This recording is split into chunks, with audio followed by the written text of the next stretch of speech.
2025년 첫 수요 오아시스 예배에 나오신 여러분 한 분 한 분을 주님의 이름으로 환영하고 축복합니다. 오늘은 나만의 영적 아카이브라는 제목의 말씀으로 함께 은혜를 나누고자 합니다. 2024년 3월 기준으로 우리나라 1인 가구 수가 1000만을 돌파하였습니다. 정확히는 1002만 1413 가구입니다. 1000만이라는 숫자의 의미가 굉장히 우리들에게 크게 다가오는 것 같습니다. 100여 년이 넘는 이 영화 산업을 보면 관객 수가 1000만 명을 돌파하면 이 신문에 대서특필되곤 하지 않습니까? 5천만 국민 중에서 5명 중에 1명이 이 영화를 본 것이기 때문입니다. 이런 시대 속에서 지난 2023년에 출간된 시대예보 핵 개인의 시대라는 이 책에는 현대사회의 새로운 흐름 중에 하나인 이 1인 가구의 소비 트렌드를 분석한 책입니다. 이 핵가족이라는 말을 많이 들어보셨을 것입니다. 이 핵가족이란 말은 이제 더 이상 우리들에게 어색하지 않습니다. 이 단어가 우리 사회에 도래한 지 반세기가 넘었기 때문입니다.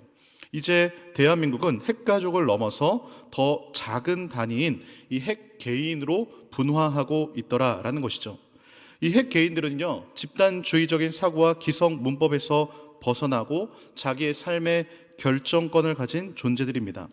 과거에는 이런 핵개인들을 좀 변종이다라고 생각을 했는데 이제는 변종이 아닙니다. 이미 구독 경제 시스템이 우리 사회에 자리 잡은 지 몇 년이 지났습니다. 여러분들도 유튜브 보면 개인 구독하는 아마 채널들이 있으실 것입니다. 내가 원하는 것을 골라서 구독하는 시대입니다. 이 새로운 시대의 개인들은요, 국가가 아니라 자기만의 이 세계관을 선택해서 살기를 원합니다. 그래서 책의 결론은 뭐냐? 회사를 벗어나서 개인의 브랜드로 살아가는 시대가 핵개인의 시대의 핵심이다라는 것입니다. 이 저자가 1년 뒤에 벌써 작년인데요, 이어지는 시리즈로 시대예보 호명사회라는 책을 출간을 합니다. 이 호명사회라는 것은 개인의 이 조직의 이름이나 직책에 의존하지 않고 이 개인이 자신의 이름과 정체성을 중심으로 활동하면서 서로의 이름을 불러주는 사회를 말하는 것이죠. 그래서 누구누구야 이렇게 이름을 불러주는 것입니다. 아까 말씀드린 핵개인들이 이뤄내는 사회를 말하는 것입니다. 이런 호명사회에서는 스스로가 꾸준히 해온 것이 무엇인지를 생각해보고 그런 것이 없다면 지금이라도 시작해야 한다라고 이 저자는 말하고 있습니다. 예를 들어서 몸매를 잘 가꾸고 이 포토샵도 적당히 넣어서 이 바디 프로필 사진을 한번 찍는 것이 중요한 것이 아니라 매일매일 운동한 것을 인정하는 오운완 게시물이 꾸준히 있는 아카이브만이 개인의 경쟁력을 대표한다라는 것입니다. 좀 이해하기 어려운 말들을 말씀드렸는데 오운완이라는 말이 무슨 말인지 아십니까? 오늘 운동 완료의 줄임말입니다. 그래서 오운완이라고 하는데 이 아카이브라고 또 말씀을 드렸는데 조금 생소한 단어이실 수도 있는데 이 아카이브를 국어사전에 찾아보시면 기록보관소라고 기록되어 있습니다. 즉 국가기록원처럼 역사적인 가치나 장기 보존의 가치를 가진 기록이나 문서들을 보관하는 장소가 바로 아카이브인 것입니다. 그래서 오늘 설교 제목을 나만의 영적 아카이브라고 정해 보았습니다. 사랑하는 성도 여러분, 2025년까지의 인생을 살아오시면서 여러분들의 이 영적인 아카이브에는 무엇들이 기록되어 있으십니까? 어제까지 2박 3일 동안 우리가 신년 특별 부흥 집회로 많은 성도님들이 큰 은혜를 받으셨는데요, 저도 마찬가지로 큰 은혜를 받았습니다. 강사 목사님을 통해서 지금도 일하고 계시는 하나님을 눈으로 보고 귀로 들을 수 있었습니다. 또 한편으로는 강사 목사님의 영적 아카이브에 이 수십 년 동안 차곡차곡 기록된 이 어마어마한 양의 하나님과의 친밀한 교제를 나눴던 이야기들을 보고 듣게 된 것입니다. 그러면서 나의 영적인 아카이브에는 무엇이 기록되어 있나 한번 생각해 보았습니다. 생각하면서 영적인 도전이 되더라고요. 또한 2025년 새해를 시작하면서 하나님께서 저에게 원하시는 것은 무엇일까 생각을 해 보았습니다. 그러던 중에 시편 37편 3절의 말씀이 떠올랐는데요, 이렇습니다. 땅에 머무는 동안 그의 성실을 먹을거리로 삼을지어다. 아멘. 그의 성실, 즉 하나님의 성실을 먹을거리로 삼으라라는 이 말씀이 머릿속을 맴돌았습니다. 우리 하나님은 지금도 농로에서 쉬지 않고 열심히 토기를 빚는 토기장이 같이 성실히 일하고 계심을 믿으시기를 바랍니다. 성실이라는 것은요, 모든 것의 기본이자 하나님의 대표적인 성품입니다. 그럼 하나님께서 성실하게 일하고 계시기 때문에 나는 아무것도 안 하고 있으면 될까요? 아무것도 안 하고 싶다. 이미 아무것도 안 하고 있지만 더 격렬하게 아무것도 안 하고 싶다. 모 CF의 이 대사처럼 새해가 되었지만 정말 이 다짐이 작심삼일이 돼버리고 아무것도 하기 싫을 때가 있습니다. 요즘 신생아 육아를 다시 하고 있는데요, 사역을 마치고 집에 들어가면 정말 아무것도 하고 싶지가 않더라고요. 그런데 그때 이 말씀을 떠올리면서 다시 성실하게 육아에 몰입하곤 합니다. 하나님이 창조하신 모든 작품 속에는요, 하나님의 성실함이 담겨져 있습니다. 우리가 매일 밥을 먹는 것처럼 하나님의 성실함을 먹을거리로 삼아서 하나님의 마음을 품게 될 때에 우리의 삶은 창조의 모습처럼 아름다워질 줄로 믿습니다. 그런데 새해 정말 하나님의 성실을 먹을거리로 삼으면서 열심히 해야 할 것들이 있습니다. 바로 말씀과 기도입니다. 요즘 사람들이 SNS에 오늘 운동 완료, 샵 오운완 올리는 것처럼 우리도 나의 영적인 아카이브에 오늘 기도 완료, 뭘까요? 오기완, 샵 오기완을 올려야 하는 것이죠. 그리고 오늘 통독 완료, 무엇입니까? 샵 오통완을 마찬가지입니다. 작년에 이어서 매일 통독을 하면서 일기를 쓰고 있는데요, 매일 쓰려고 노력을 했지만 결산을 딱 해보니까 이 365일 중에 90여일을 못 썼더라고요. 그래도 나머지 270여 개 정도의 저만의 이 아카이브가 쌓인 것을 보면서 참 의미가 있다라고 생각을 하고 있습니다. 그래서 올해도 계속 하고 있는데요, 서두에 읽어드린 이 호명사회라는 책에서 이렇게 말을 합니다. 당신이 가장 꾸준히 해온 것이 무엇인지 생각해보고 만약 그 어떤 것도 꾸준히 해낸 일이 없다면 어떤 메시지를 통해서 세상과 소통해 왔는지 살펴봐야 합니다. 포트폴리오를 돌아보는 것도 중요합니다. 자신만의 아카이브가 있다면 당신은 이미 성공한 사람입니다. 그렇습니다. 신앙 안에서 우리는 이미 호명사회를 살아가고 있습니다. 왜냐하면 하나님께서 우리 각자 이름을 불러주시기 때문인 것이죠. 출애굽기 33장 17절 말씀 한번 같이 읽어보겠습니다. 시작. 내가 이름으로도 너를 알미니라. 아멘. 하나님께서 여러분들 각자 이름을 다 알고 불러주심을 믿으시기를 바랍니다. 나만의, 즉 하나님께서는 우리에게 원하시는 것은 나만의 영적 아카이브를 성실히 쌓아가기를 원하시더라라는 것이죠. 즉 하나님과 친밀한 교제를 누리기를 원하시는 것입니다. 통독과 묵상이 이 말씀 아카이브라면 오늘 본문은 보면 기도의 아카이브에 대해 말씀하고 있습니다. 오늘 본문의 말씀을 다시 한번 같이 읽어보겠습니다. 시작. 봄비가 올 때에 여호와 곧 구름을 일게 하시는 여호와께 비를 구하라. 무리에게 소낙비를 내려서 밭의 채소를 각 사람에게 주시리라. 아멘. 저는 이 말씀을 읽으면서 궁금증이 생겼습니다. 봄비가 올 때에, 지금 비가 내리고 있는 그 상황인데 왜 다시 하나님께서는 비를 구하라 라고 말씀하시는 것인가 생각해 보게 되는 것입니다. 보통 비를 구하는 것은 이 가뭄이 오랜 기간 지속될 때 비를 구하지 않겠습니까? 봄비의 강수량이 어느 정도 되지는 모르겠지만 봄비 정도에 만족하지 못하고 더 큰 이 소낙비를 원해서 기도하라는 것일까요? 이 구절에서 우리가 주목해야 할 구절이 두 군데인 것 같습니다. 첫 번째는 봄비가 올 때에, 두 번째는 구름을 일게 하시는 여호와 것이죠. 즉 기도의 중요한 영적 원리 두 가지를 말씀하고 있습니다. 기도는 당연한 것이라도 늘 해야 하는 것이고, 기도는 구름을 일게 하시는 우리 여호와 하나님께 해야 한다라는 것입니다. 우리는 당연한 것들의 소중함을 잃어버릴 때가 많습니다. 그러다가 당연한 것이 사라질 때 그 소중함을 깨닫곤 하는 것이죠. 인간은요, 죽기 직전에 지난 모든 날들이 좋았다라고 깨닫는다고 합니다. 후회하고 그래서 무기력하고 절망한 감정마저도 우리가 살아있기 때문에 느낄 수 있다는 것이죠. 즉 살아있고 지금을 살아가고 있음이 온전히 아름다운 것입니다.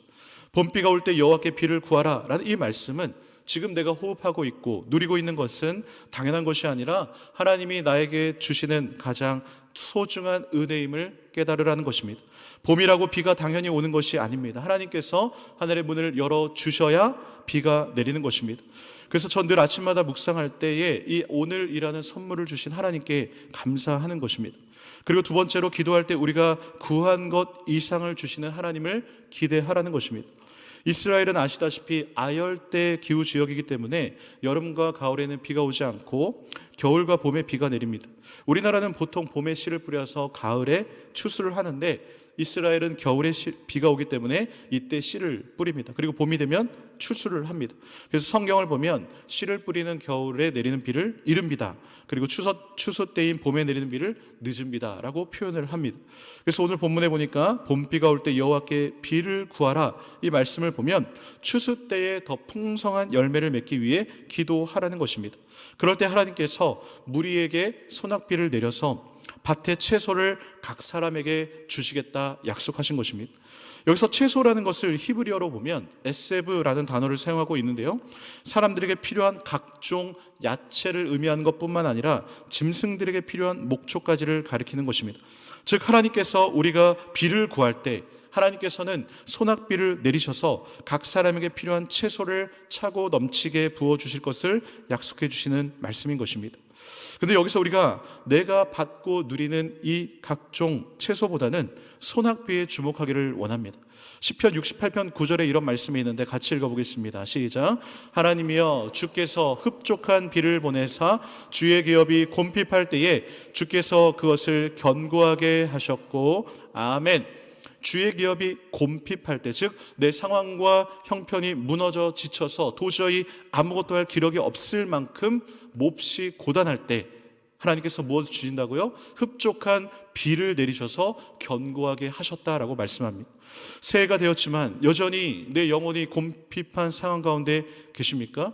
물론 신년 특별 부흥회로 정말 복된 소낙비를 다 맞으셔서 지금은 원기 성령 충만할 줄로 믿습니다. 그런데 우리가 인생을 살아가다 보면 또 곰핍할 때가 찾아오는 것이죠. 그럴 때 우리에게는 주님이 주시는 이 흡족한 비가 필요한 것입니다. 성경에서 비라는 것은 하나님이 주시는 은혜와 축복을 의미합니다. 에스겔 34장 26절도 한번 같이 읽겠습니다. 시작. 내가 그들에게 복을 내리고 내 산 사방에 복을 내리며 때를 따라 소낙비를 내리되 복된 소낙비를 내리리라. 아멘. 그렇습니다. 밭의 채소와 우리가 누리는 모든 것들, 바로 하나님께서 축복의 소낙비를 내리시면 우리에게 선물로 자연스럽게 다 따라오는 부가적인 것들인 것입니다. 그래서 우리가 해야 할 것은요, 구림을 일게 하시는 우리 여호와 하나님께 흡족한 비, 복된 소낙비를 구해야 하는 일인 줄로 믿습니다. 하나님께 비를 구할 때에는 하나님께서 우리들에게 흡족한 비, 때를 따라 복된 소낙비를 내리셔서 우리가 곰핍할 때에 우리의 삶을 견고하게 해주심을 믿으시기를 바랍니다. 성경에 수많은 하나님의 약속들이 있습니다.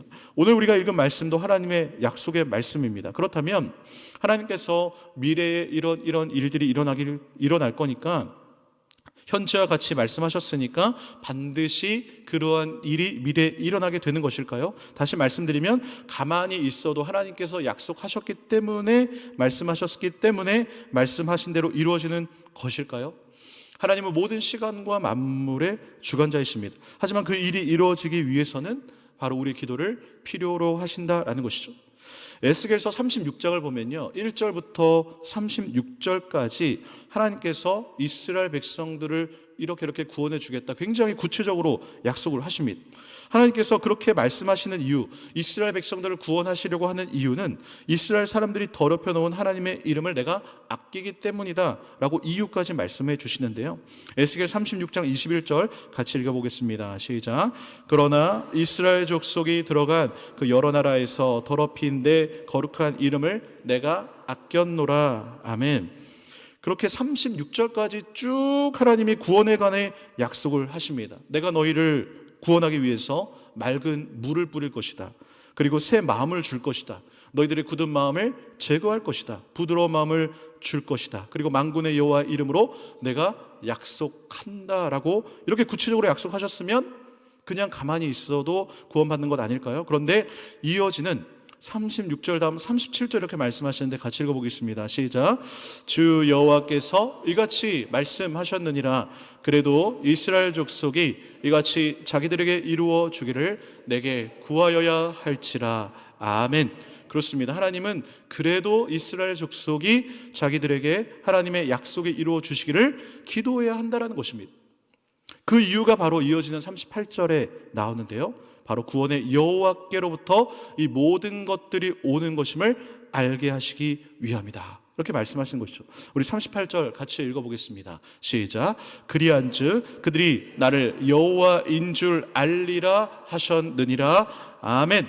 그렇습니다. 여기서 우리가 기도해야 하는 이유를 분명하게 말씀하고 계십니다. 우리가 기도해서 잘되고 복받고 우리가 필요한 각양의 야채와 채소들 얻는 것들도 좋지만, 더 중요한 사실은 그러한 구원의 은혜와 축복이 바로 드라빔과 같은 헛된 우상이 아니라 구름을 일게 하시는 여호와 하나님으로부터 온다라는 사실을 기억해야 한다는 것입니다.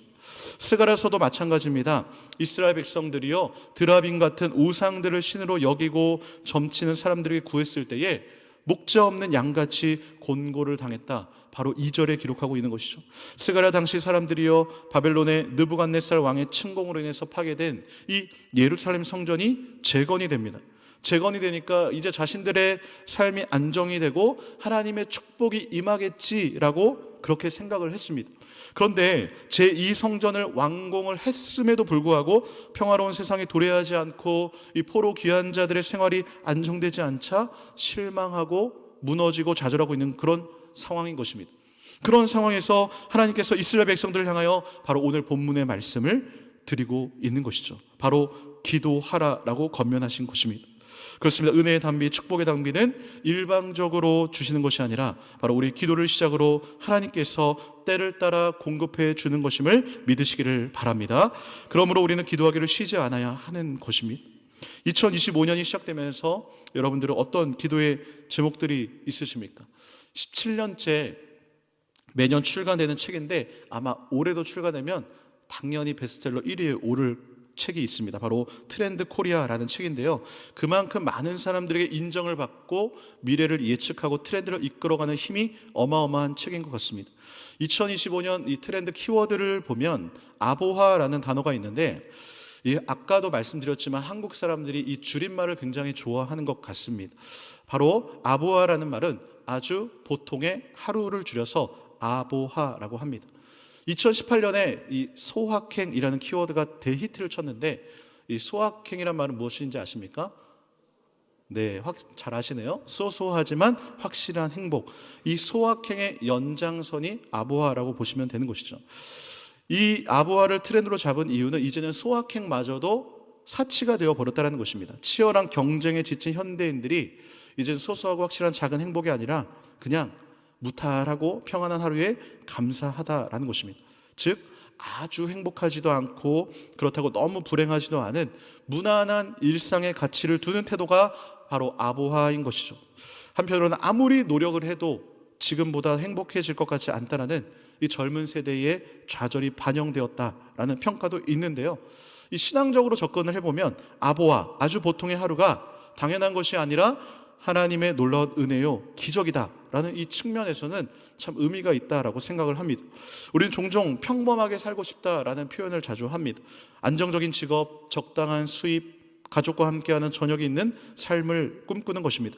그런데 살아가다 보면 이 평범한 삶이라는 것이 얼마나 어려운 것인지를 깨닫는데 오랜 시간이 걸리진 않습니다. 또 인생을 살아가면서 우리는 수많은 선택의 순간을 마주합니다. 후회 없는 선택을 하기 위해서 신중할 수밖에 없습니다. 특별히 지금과 같은 불확실성이 큰 사회에서는 더더욱 이 선택은 우리에게 많은 어려움을 주는 것이죠. 원래 이 불확실성이라는 것은요, 이 사람들의 호기심을 자극하거나 탐구하고자 하는 모험심과 도전 정신을 주는 것입니다. 그런데 이 오히려 불확실성이 너무 커져버리면 넓은 사막에 혼자 남겨진 것처럼 사람들의 불안 지수가 높아지더라라는 것입니다. 더군다나 이 한국이라는 사회가 얼마나 빨리 변하는지 모릅니다.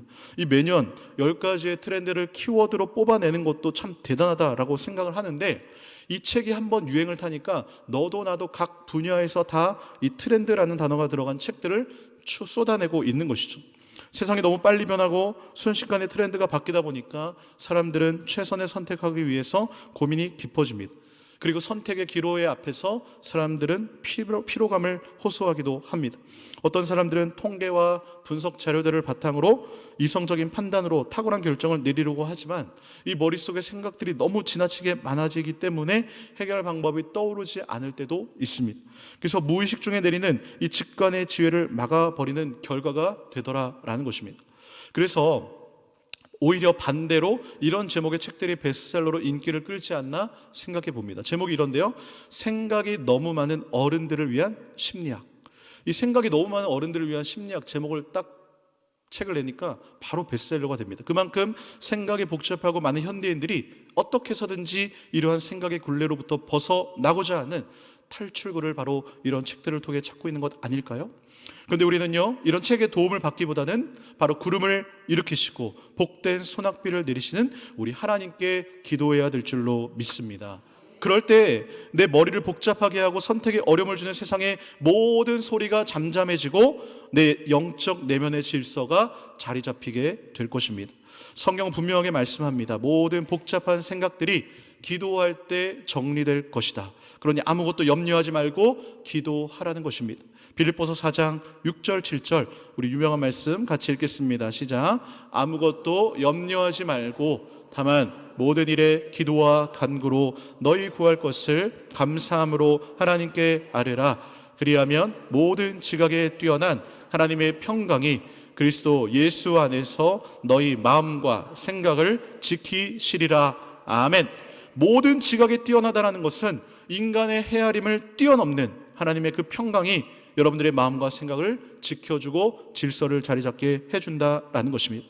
우리가 하나님께 기도해야 하는 이유는 명확합니다. 바로 하나님께서 들으시기 때문입니다. 오늘 본문 6절의 말씀 한번 같이 읽겠습니다. 시작. 내가 유다 족속을 견고하게 하며 요셉 족속을 구원할지라. 내가 그들을 긍휼히 여김으로 그들이 돌아오게 하리니 그들은 내가 내버린 일이 없었음같이 되리라. 나는 그들의 하나님 여호와라. 내가 그들에게 들으리라. 아멘. 나는 그들의 하나님 여호와라. 내가 그들에게 들으리라 라고 분명하게 말씀하십니다. 이 부분을 표준 세번역으로 보면 그들이 기도할 때마다 응답하겠다라고 말씀하시는 것입니다. 사랑하는 성도 여러분, 하나님은 우리의 기도를 들으십니다. 듣고 가만히 계실까요? 듣고 반응을 보이십니다. 저희 집에 둘째는 자주 언니가 하는 것을 이렇게 따라하곤 합니다. 또 반대로 첫째도 둘째가 어떤 장난감을 가지고 놀고 있으면 막 가져가고 자기가 하고 싶다라고 막 주장을 합니다. 어릴 때는요, 자기가 가진 것은 보이지 않고 남이 가진 것이 눈에 들어오는 것 같습니다. 그런데 이것은 커서도 마찬가지인 것 같습니다. 누가복음 15장에 보면 그 유명한 돌아온 탕자 이야기가 나오지 않습니까? 첫째 아들은 둘째 아들을 위해서 잔치를 베풀어 주신 아버지에게 불평을 하죠. 둘째 아들에게 잔치를 베풀어 주는 게 자기 눈에 들어온 것입니다. 자기가 가지고 누리고 있는 것, 즉 자기 아버지의 재산이 다 자기 것인데도 불구하고 동생만 편애한다라고 생각하면서 이 시각이 좁아진 것입니다. 이런 입이 툭 튀어나온 아들에게 아버지가 한 말씀 하시는데요. 누가복음 15장 31절 같이 읽겠습니다. 시작. 아버지가 이르되 너는 항상 나와 함께 있으니 내 것이 다 내 것이로 돼. 아멘. 그렇습니다. 우리 여호와 하나님 아버지가 가진 모든 것이 다 자녀된 우리 것인 줄로 믿으시길 바랍니다. 그래서 남들이 어떤 것을 가졌느냐 받았느냐 볼 필요가 없습니다. 우리의 기도를 들으시는 아버지 하나님께 기도하면 하나님께서 나에게 가장 필요한 것, 가장 선한 것을 채워주시는 것입니다. 각 사람에게 알맞은 밭의 채소를 채워주시는 것입니다. 즉 나만의 영적 아카이브에 하나님과의 친밀한 교제가 차곡차곡 쌓이게 되는 것입니다. 설교를 준비하면서 욥기를 읽다가 이 욥의 영적 아카이브에 쌓인 기도의 내용이 눈에 들어왔습니다. 욥기 29장 2절에서 4절을 같이 읽어보겠습니다. 시작. 나는 지난 세월과 하나님이 나를 보호하시던 때가 다시 오기를 원하노라. 그때에는 그의 등불이 내 머리에 빛이었고 내가 그의 빛을 힘입어 암흑에서도 걸어 다녔으니라. 내가 원기 왕성하던 날과 같이 지내기를 원하노라. 그때에는 하나님이 내 장막에 기름을 발라 주셨도다. 아멘. 아시다시피 욥은 고난의 대표적인 인물 아닙니까? 근데 이 욥의 기도 내용을 보니까 자신의 지난 세월 과거가 바로 하나님이 보호하시던 때였다 고백을 합니다.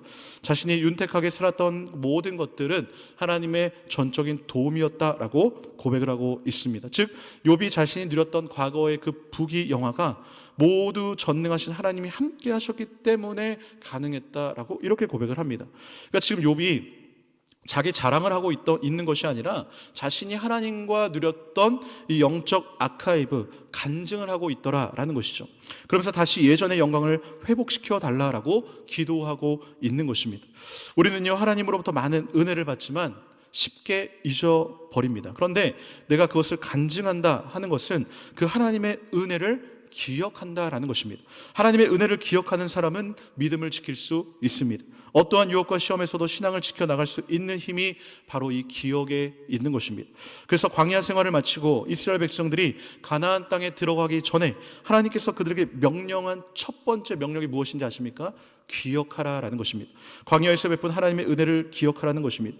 그 내용이 바로 신명기인 것이죠. 신명기 두 번째 명령이라는 것입니다. 왜 이 반복해서 두 번째 명령을 신명기에 기록해 놓았습니까? 기억하라라는 것입니다. 그러나 사사기의 역사를 통해 보게 되는 것은 이스라엘 백성들이 하나님의 은혜를 잊어버리기 때문에 타락하게 되더라라는 것입니다. 기억하지 못했기에 믿음을 자녀들에게 전수하지 못한 것입니다. 이렇게 기억이라는 것이요, 우리 신앙에 있어서 굉장히 중요한 요소입니다.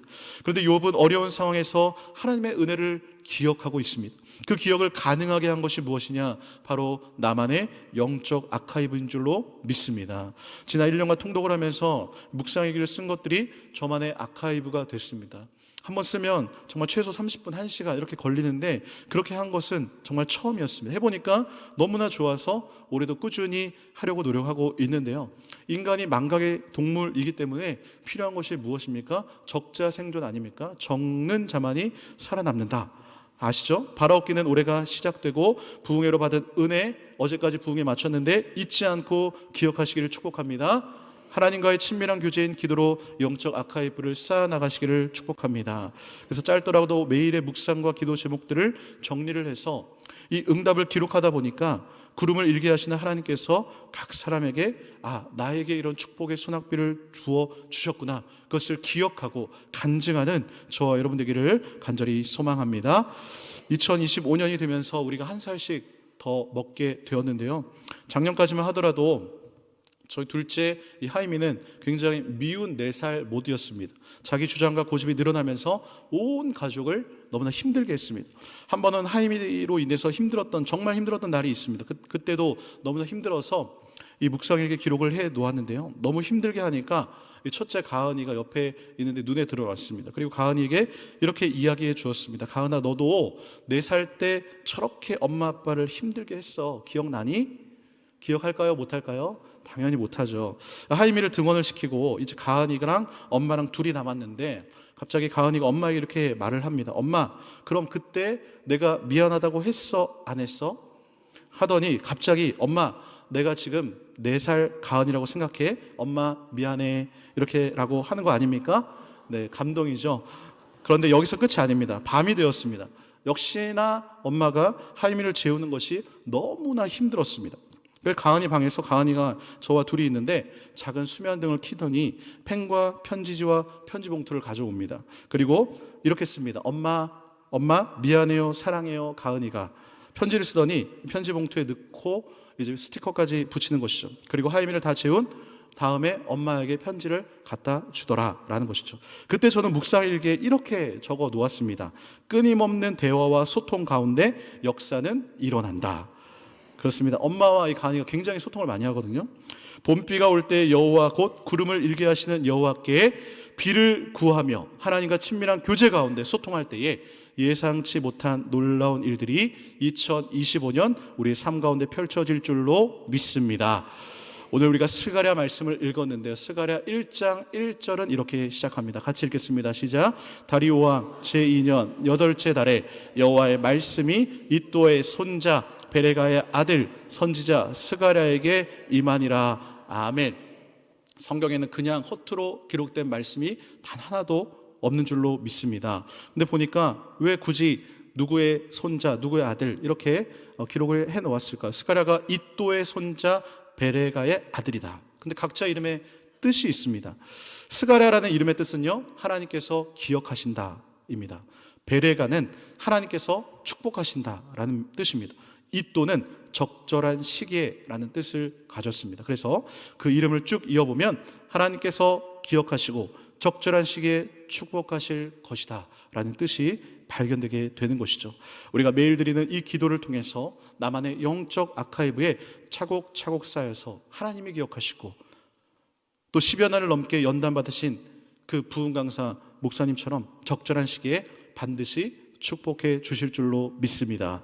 2025년 새해에 나만의 영적 아카이브를 가득 채워서 풍성한 소낙비를 받아 누리시는 우리 왕성의 성도님들 되시기를 주님의 이름으로 축원합니다. 아멘. 이 시간 함께 찬양하기를 원하는데요, 하나님의 열심이라는 찬양입니다. 후렴 부분의 가사가 이렇습니다. 조금 느린 듯해도 기다려주겠니, 조금 더딘 듯해도 믿어줄 수 있니, 내가 가는 그 길 절대 헛되지 않으니 나와 함께 가자. 앞이 보이지 않아도 나아가주겠니, 이해되지 않아도 살아내주겠니, 너의 눈물의 기도 잊지 않고 있으니 나의 열심으로 이루리라. 우리 찬양의 가사를 생각하며 함께 찬양하겠습니다. 사랑하는 내 딸아, 너의 자금도 내게 귀하다. 너와 함께 걸어가는 모든 시간이 게 힘이라. 사랑하는 아들아, 내 연약함도 내게 금이라.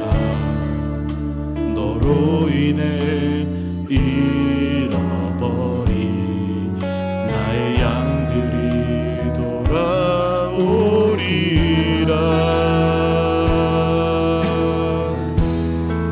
조금 느린 듯해도 기다려주겠니, 조금 더딘 듯해도 믿어줄 수 있니, 내가 가는 그 길 절대 헛되지 않으니 나와 함께 가자. 앞이 보이지 않아도 나아가 주겠니, 이해되지 않아도 살아내 주겠니, 너의 눈물의 기도 잊지 않고 있으니 나의 열심으로 이루리라. 하나뿐인 사랑아, 내게 부탁이 있다. 길 잃어 지친 영혼 돌아오라. 나의 품으로 안기어라. 조금 느린 듯해도 기다려주겠니, 조금 더딘 듯해도 믿어줄 수 있니, 내가 가는 그 길 절대 헛되지 않으니 나와 함께 가자. 앞이 보이지 않아도 나아가 주겠니, 이해되지 않아도 살아내 주겠니, 너의 눈물의 기도 잊지 않고 있으니 나의 열심으로 이루리라. 내 내게 그 땅을 부탁한다. 아멘. 이 시간 말씀을 기억하며 함께 통성으로 기도하길 원합니다. 주님, 구름을 만드시고 일으키시고 비를 내리시는 하나님, 나의 삶에 복된 수낙비를 내려달라고 이 시간 두 손 들고 주의 이름을 모르며 통성으로 기도합니다. 주여, 사랑의 하나님 감사합니다. 지금도 일하고 계시는 여호와 하나님, 우리 부흥성회를 통해서 큰 은혜 받게 하심을 감사합니다. 봄비가 일 때에도 기도하라고 말씀하신 여호와 하나님, 우리가 복된 소낙비를 구하며 기도하는 나가는 모든 왕성의 성도님들 삶 가운데에 하나님께서 놀라운 은혜를 부어 주시옵소서. 2025년 나만의 영적 아카이브 가운데에 하나님과 나의 친밀한 교제가 차곡차곡 쌓아가기를 원합니다. 주님, 어버리 내가 여호와 하나님께 받은 은혜를 잊어버리지 않고 온전히 주님께 기도하며 기억하며 나아가며 그것을 하나님을 모르는 사람들이 간증하며 나아갈 때에 여호와 하나님께 많은 영혼들이 돌아오는 놀라운 역사가 일어나게 하여 주시옵소서. 아버지, 2025년 놀라운 은혜와 축복을 받는 한 해 되게 하시고 하나님께서 나에게 맡기신 그 모든 사명을 감당케 하는 모든 일이 일어나는 놀라운 일이 일어나는 2025년 되게 할 수 있도록 주님께 은혜 내려 주시옵소서. 주여, 은혜 내려 주시옵소서. 나의 상황과 형편을 너무나 잘 아시는 여호와 하나님, 오늘도 놀라운 구원의 은혜 앞에 찬양과 경배 올려드립니다. 봄비가 올 때에 구름을 일게 하시는 여호와 하나님께 비를 구하라 말씀하신 하나님, 오늘도 기도하는 모든 영혼들에게 흡족한 비를 내려 주시옵소서. 오늘도 현실의 높은 벽 앞에 지치고 낭망하고 쓰러진 모든 성도님들에게 안심하고 일어나라, 내게 무엇을 하여 주기를 원하느냐 물으시는 하나님, 오늘 이 자리에 간절함으로 나오신 분들이 있다면 주여 하늘의 지혜와 은혜와 능력을 내려 주시옵소서. 신년 특별 부흥회를 통해 받은 은혜를 나의 영적 아카이브에 기록하여서 기억하며 간증하게 하여 주시옵소서. 하나님께서 가장 적절할 때에 밭의 채소를 각 사람에게 채워 주실 줄로 믿습니다. 우리의 구원이자 힘과 방패 되시는 예수님의 이름으로 기도합니다. 아멘.